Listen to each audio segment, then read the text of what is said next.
In 1984, Steven Spielberg released his follow-up film to Raiders of the Lost Ark, entitled Indiana Jones and the Temple of Doom.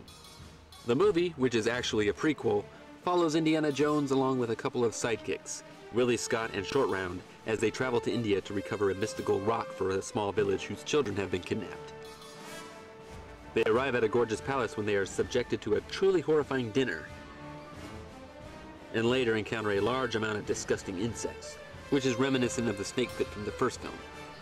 I didn't do as many storyboards on Temple of Doom as I did on Raiders.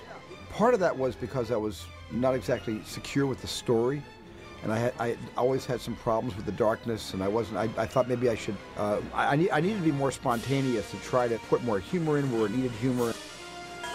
All the big set pieces I storyboarded, but some of the in-between action fights, I just sort of left it to all of our first impressions, seeing the set for the first time and getting ideas and just figuring it out.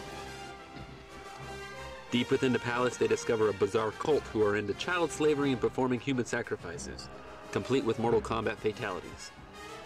Overall, the film has a much darker tone than the original, which helped the Motion Pictures Association of America to create a new rating for film, the now popular PG-13. The film has many exciting action scenes, especially the minecart chase near the end, as well as its fair share of humor, but ultimately pales in comparison to the fantastic Raiders of the Lost Ark. I have a terrible fear of heights, and when the bridge was finished, I could go out 40 yards from either end, but I couldn't go to the point of no return. Just couldn't do it. Harrison, in the meantime, said, "Oh, that's nothing," and he ran across the bridge. First time he got on the bridge, he ran as fast as he could from one end to the other. Couldn't believe he did that, but that's Harrison Ford. Yes, he's Indiana Jones.